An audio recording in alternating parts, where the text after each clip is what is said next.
Bagaimana individu membuat keputusan? Halo Sobat Diet, jumpa lagi bersama 2BDP, belajar bersama Diet Pintar. Kali ini kita akan belajar hal yang menarik banget loh Sob, yaitu mengenai perilaku individu dalam mengambil keputusan. Sobat tahu nggak nih, kalau ekonomi itu sangat terkait dengan perilaku individu loh, karena keputusan ekonomi mencerminkan perilaku individu sebagai penggerak ekonomi. Kali ini kita akan bahas 4 dari 10 prinsip ekonomi yang menjelaskan pengambilan keputusan oleh individu. Yang pertama adalah people face trade-off. Sobat tahukah istilah nggak ada yang gratis di dunia ini?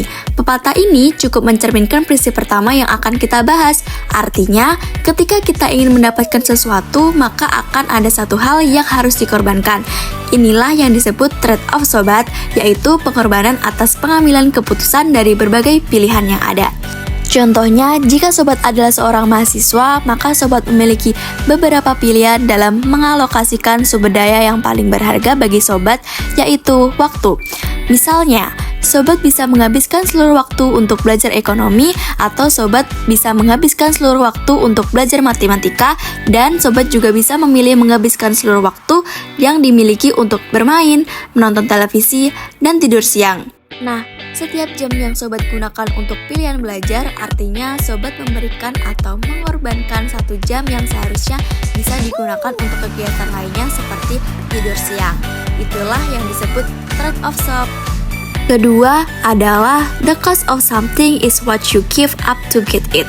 Sebenarnya prinsip kedua masih berkaitan erat dengan trade-off karena setelah kita mengetahui berbagai pilihan yang ada, hal yang paling penting yaitu menghitung manfaat dan biaya dari setiap pilihan yang ada, sehingga kita bisa memutuskan pilihan terbaik. Prinsip kedua ini lebih menekankan pada nilai dari pilihan yang tidak diambil atau manfaat terbaik yang hilang ketika kita memutuskan memilih pilihan lain yang kita inginkan. Nah, konsep ini lebih dikenal dengan istilah opportunity cost. Permasalahan yang sering terjadi ketika kita mencoba menghitung opportunity cost yaitu ketepatan dalam memetakan mana yang menjadi manfaat dan mana yang termasuk biaya. Contohnya, ketika sobat memutuskan untuk melanjutkan kuliah atau langsung bekerja, seringkali kita menghitung biaya berkuliah dari biaya rumah, makan, buku, dan uang sekolah saja. Padahal kalau kita analisis lebih mendalam, ketika memutuskan tidak berkuliah pun biaya rumah dan biaya makan tetap harus kita keluarkan. Hal ini berarti ketika kita memutuskan untuk melanjutkan kuliah, biaya yang sebenarnya bukan hanya biaya sekolah, melainkan waktu bekerja untuk memperoleh penghasilan juga hilang, karena waktu yang kita miliki digunakan untuk berkuliah. Ketiga, yaitu rational people think at the margin. Sobat setuju nggak nih kalau dalam hidup kita, keputusan yang kita ambil seringkali tidak bersifat hitam atau putih, melainkan abu-abu. Contohnya, ketika kita berada dalam kondisi akan menghadapi ujian, maka keputusan kita bukanlah menghabiskan 24 jam waktu kita untuk belajar, melainkan memutuskan berapa banyak waktu tambahan yang kita alokasikan untuk belajar. Misalnya, 1 jam atau 2 jam tambahan waktu untuk belajar.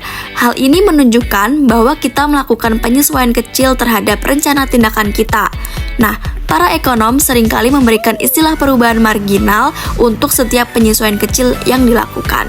Dan yang keempat adalah people respond to incentive.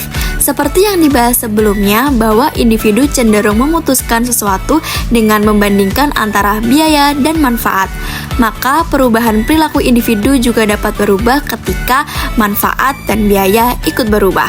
Itulah yang disebut dengan people respond to incentive. Contohnya, ketika harga apel naik, maka konsumen akan memutuskan untuk membeli lebih sedikit apel dan membeli lebih banyak buah lainnya. Hal ini karena harga apel lebih mahal.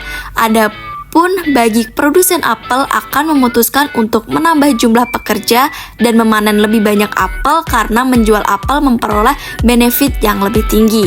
Dengan contoh lainnya, ketika diperlakukan pajak kendaraan, maka masyarakat akan lebih memilih mengendarai mobil yang lebih kecil atau memilih untuk naik kendaraan umum. Hal ini menunjukkan bahwa individu merespon insentif yang ada.